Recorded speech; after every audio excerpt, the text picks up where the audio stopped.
You remember the feeling, not the name. You remember exactly what someone was wearing the first time you met them. You remember the way they laughed, the thing they said that caught you off guard, the small nervous habit they had with their hands. But their name? It's gone. Sometimes before they've even finished saying it. And the worst part isn't forgetting. The worst part is the look on people's faces when you forget. That small flicker of something. Hurt, maybe, or mild offense, because forgetting someone's name feels like forgetting them, like they didn't matter enough to stick. But here's what nobody talks about. What if the way you process other people isn't a glitch? What if your brain isn't broken, it's just built differently? What if forgetting names isn't evidence that you don't care, but actually the result of caring in a way most people can't articulate? Stay with me, because what you're about to understand about yourself might quietly change the way you see the way your mind works. The first thing to understand is this. Your brain doesn't file people under their names. It files them under feelings. When you meet someone, your mind doesn't reach for a label. It reaches for an experience. The warmth in the room, the slight awkwardness, whether something they said made you feel seen or small. You're not cataloging, you're absorbing. And that's not a flaw in your memory. That's a different kind of intelligence. There's research from cognitive psychology that distinguishes between two types of memory encoding: semantic encoding, which is meaning-based, and associative encoding, which is experience-based.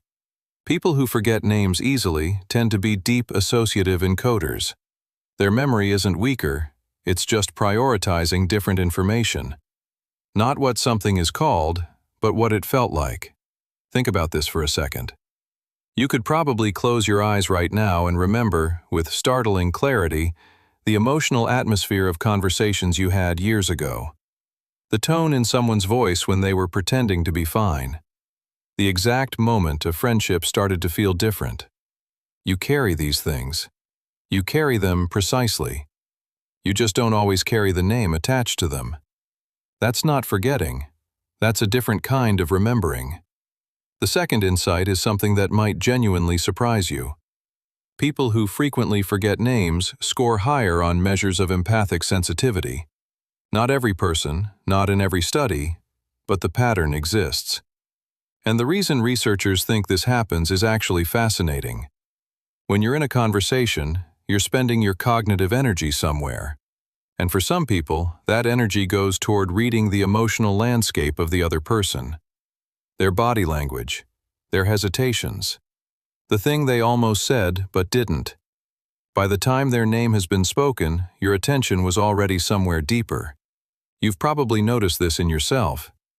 Someone introduces themselves, and 2 seconds later, you're already tracking whether they seem comfortable, whether the conversation feels genuine, whether there's something they're not quite saying. You're not distracted. You're preoccupied, with them, ironically, with the version of them that exists beneath the surface.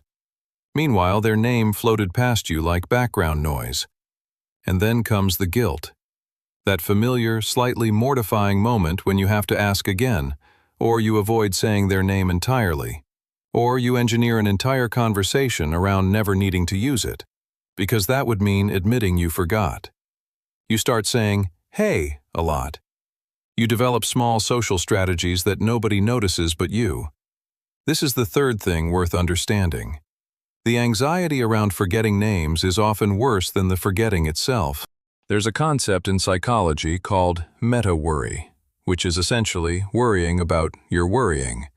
And for people who forget names, a version of this happens socially. You're not just forgetting, you're anticipating the forgetting. You're bracing for the moment it will happen.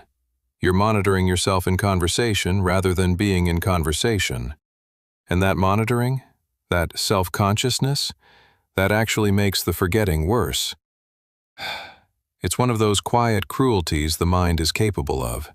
The harder you try to remember a name, the less likely you are to hold on to it. Because trying to remember activates the part of your brain that's associated with performance anxiety, and anxiety compresses working memory. So, the pressure you feel to get it right is literally the thing making you get it wrong. You're not failing at a simple social task.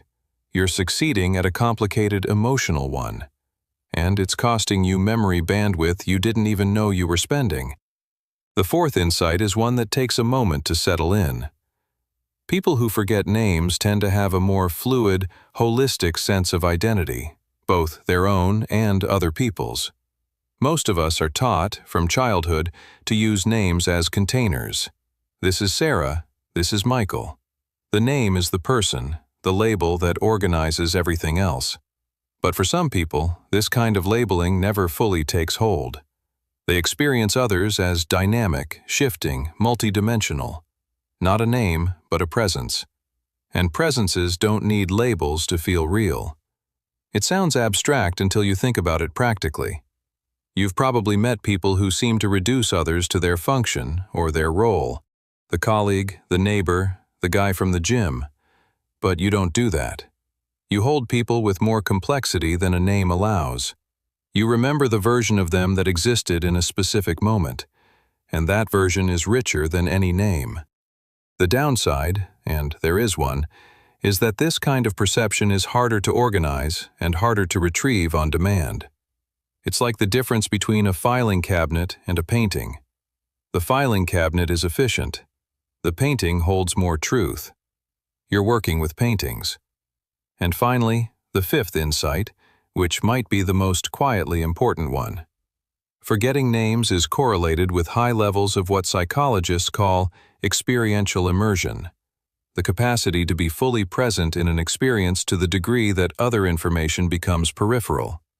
It's the same cognitive trait that makes certain people extraordinary readers, deep listeners, natural creatives. When you're immersed, the world narrows to what's actually happening, and the administrative details of the world, names, dates, logistical facts, fade to the edge. You've probably had the experience of being in a conversation that felt so real, so alive, that you forgot where you were. You forgot time. You forgot to look at your phone. You forgot the name of the person you were talking to before this one. Because you were here. Fully here. That's not absence. That's a kind of presence that's increasingly rare.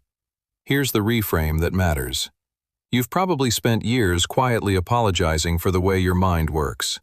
Feeling slightly embarrassed at parties, slightly inadequate in professional settings, slightly like there's a small but persistent way you're failing at being a normal person.